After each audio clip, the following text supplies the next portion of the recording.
자, 여자 단식 1번 시드 애슐리 바티 세계 랭킹 1위 강력한 이 섹션의 승자죠. 강력한 이 섹션의 승자 후보죠. 자, 바티가 위협을 느낄 만한 선수 쉽게 보이지 않습니다. 자, 그렇지만 이 섹션에 16강까지 오르게 되면은 어떤 선수와의 대결이 기대가 되느냐? 코코 거프입니다. 이 코코 거프가 24번 시드를 받고 이번 대회에 바티와 같은 섹션에 올라오게 되는데요. 바티와 거프가 지난 로마 오픈에서 맞붙었던 적이 있었고, 거프가 바티의 부상 기권을 틈타서 승리를 했습니다. 그리고 코코 거프가 지난번 로마 오픈 때 저 3번 시드 세계 랭킹 3위였던 사발렌카 선수까지 꺾었거든요. 이 코코 거프가 윈블던, 재작년 윈블던에서 혜성처럼 등장했던 14살이었나 15살이었나 그렇게 미국의 촉망받는 흑인 선수인데 어느덧 클레이에서도 굉장히 큰 경쟁력을 보여주는 선수로 거듭났습니다.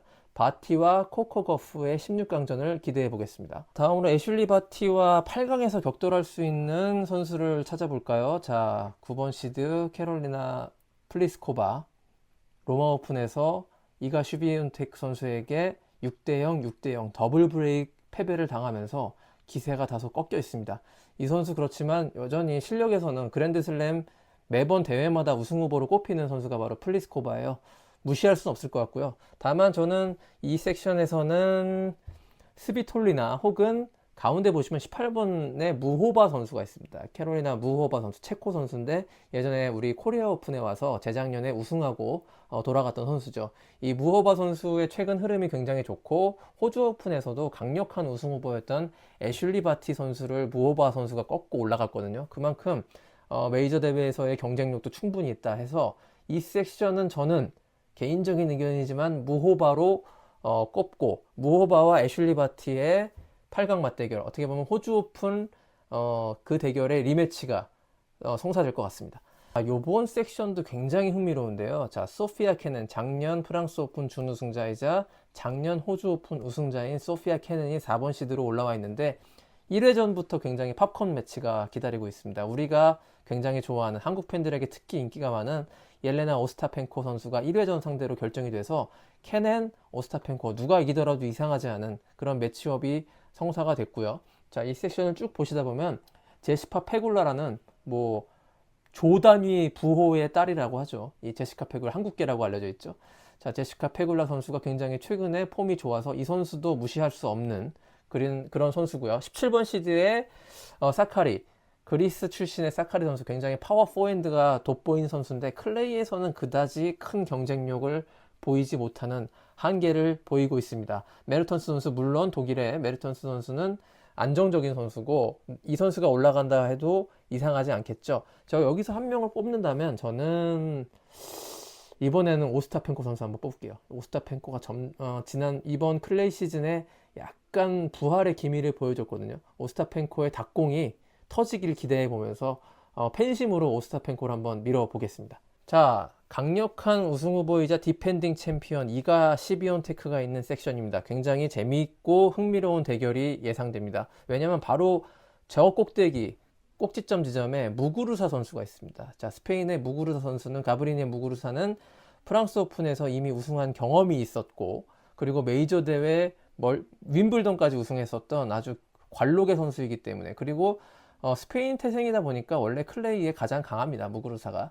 그래서 지난 호주 오픈에서도 사실은 무구루사가 나오미 오사카에게 굉장히 탈락 그 직전까지 몰아가는 인상적인 테니스를 보여준 바 있고 최근 클레이 폼이 무구루사가 물론 좋지 않습니다만 이번 프랑스 오픈을 맞아서 단단히 준비를 해왔을 것이다.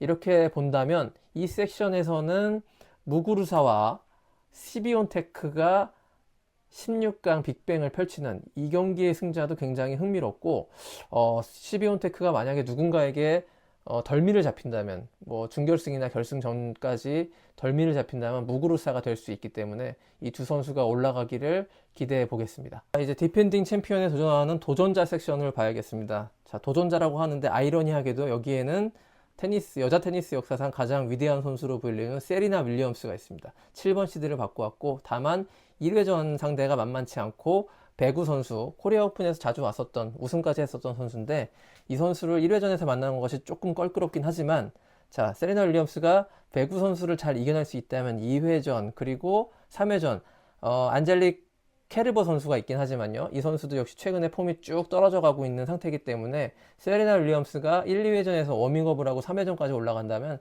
16강까지 진출할 수 있는 가능성이 열려 있다고 봅니다. 다만 16강전에서는 윈블던 두 차례 우승 경력이 있는 크비토바 선수를 만나게 될 가능성이 높은데, 크비토바가 또 작년 롤랑가로스에선 또 4강까지 갔습니다. 이 정도로 클레이에서도 약하지 않은 몸매를 보이고 있는 선수이기 때문에 크비토바와 세레나 윌리엄스라는 어떻게 보면 헤비급 중량의 두 강타자가 16강에서 대결하는 그림을 저는 그려보겠습니다.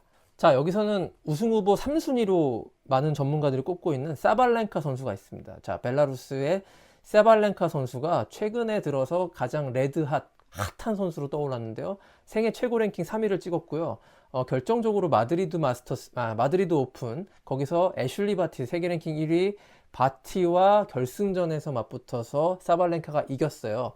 그런 점들을 감안했을 때 사발렌카 선수가 이번 대회 3대 우승 후보 가운데 하나로 꼽히는 선수가 맞습니다. 특히 이 선수가 뿜어내는 좌우 포핸드 백핸드 공격의 화력이라는 거는 어마어마하고요. 특히 백핸드가 다운 더 라인이 굉장히 날카롭고 강력하기 때문에 사발렌카 컨디션이 좋은 날이라면 바티나 시비온테크가 온다고 해도 장담할 수 없을 만큼 굉장히 강력한 우승 후보로 꼽히고 있습니다. 자, 이쪽 빅토리아 아자렌카 선수가 15번 시드를 받고 쭉 올라올 가능성이 있는데요. 그거보다는 저는 아자렌카보다는 한 블로그 친구님께서 소개해 주셨는데, 바도사 선수, 스페인의 바도사 선수가 최근 들어서 굉장히 클레이 코트에서 폼이 좋고 우승까지 차지했었던 그런 경력을 안고 이 대회에 임하기 때문에 바도사 선수와 사발렌카의 16강 빅매치를 한번 기대해 보겠습니다.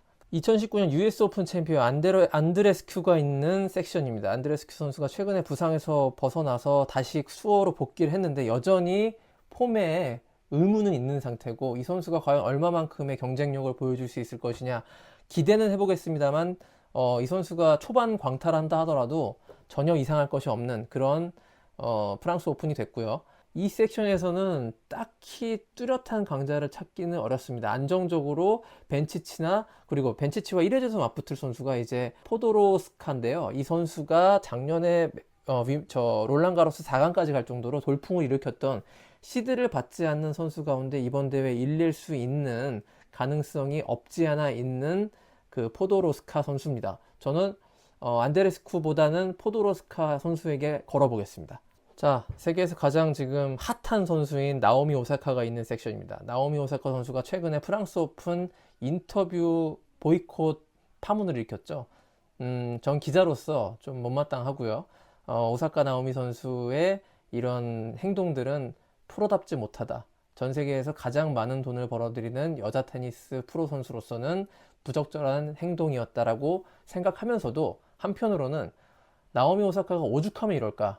오죽 프랑스 오픈에 대한 부담감이 컸으면은 인터뷰를 하지 못하겠다고, 멘탈 헬스, 정신적 건강을 해치기 때문에 인터뷰에 응할 수 없다, 이렇게 얘기를 했는데요.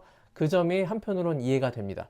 자, 나오미 오사카가 그 정도로 프랑스 오픈에서만큼은 US 오픈이나 호주 오픈처럼 강력한 모습을 보이지 못해 왔던 것이 사실이고, 따라서 이 섹션은 굉장히 열려 있다라고 판단이 됩니다. 자, 오사카가 근데 대진은 잘 받았다고 생각해요. 1회전 상대, 2회전 상대, 3회전까지 빅네임이 없습니다. 이렇다 할 경력을 갖고 있는 위협할 만한 존재가 하나도 없기 때문에 오히려 오사카가 심기일전에서 이 섹션에서 살아남을 수만 있다면, 16강까지 치고 올라갈 수만 있다면, 또 게다가 16강에서도 안드레스쿠 섹션이거든요. 거기서도 그 뚜렷한 강자가 보이지 않아요. 그렇기 때문에 오사카가 오히려 클레이 코트에 약하단, 프랑스 오픈에 약점이 있었던 어떤 핸디캡을 극복하고 징크스를 극복할 수 있는 좋은 기회가 될 수도 있다. 굳은 결의로 인터뷰까지 안 하겠다라고 한 나오미 오사카가 이번 프랑스 오픈에서 4강 결승까지 간다면, 일단 이 나오미 오사카의 폭발적인 테니스는 그 누구도 막기 어렵습니다. 자, 그렇기 때문에 저는 오사카에 걸겠습니다.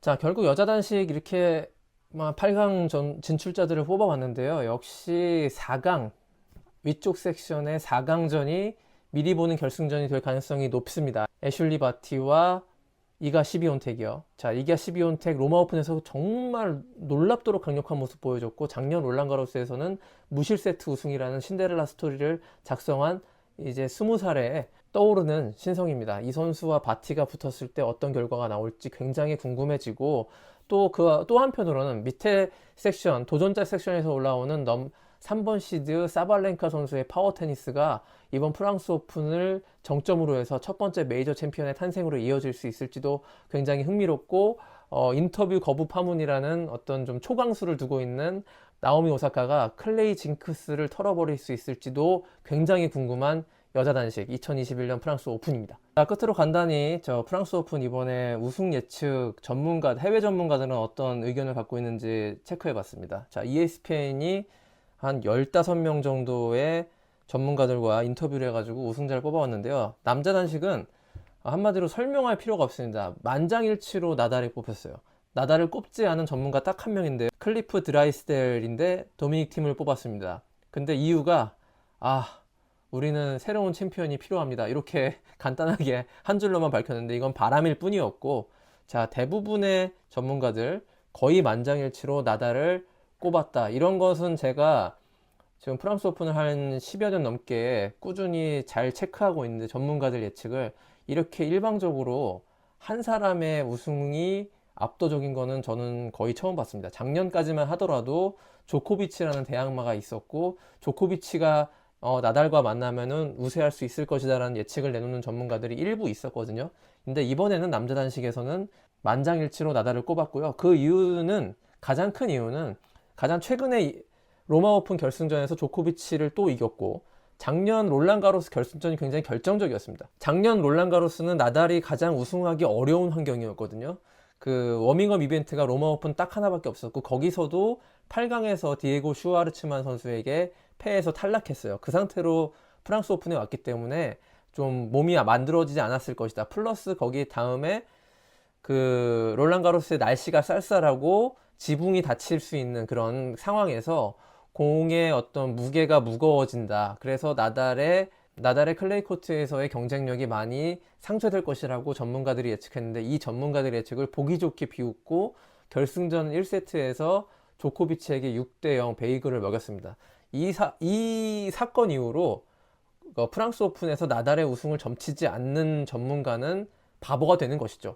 그야말로. 자, 이렇게 나달의 우승이 압도적이라는 말씀 드리겠고요. 근데 여자 단식의 경우에도 전 좀 의외였던 거는 ESPN의 절반 이상의 전문가들은 그 애슐리 바티 선수의 우세로 봤어요. 저는 작년도 우승자인 이가 시비온테크가 조금 더 프랑스 오픈의 우승에 근접하다라고 봤는데, 한 절반 정도의 전문가들은 애슐리 바티가 이가 시비온텍보다 더 이번 프랑스 오픈에서 우승할 가능성이 높다라고 점치고 있고, 전문가들은 대체적으로 애슐리 바티의 다양한 기술들, 포핸드, 백핸드, 슬라이스, 서브, 이런 모든 어떤 테크닉들이 굉장히 다양하다라는, 마치 예전에 쥐스틴 에냉이나 남자로 치자면 로저 페더러 선수처럼 다양한 어떤 파워가 아닌 기술로 클레이 코트의 어떤 섬세하고 감각적인 테니스를 칠 수 있다.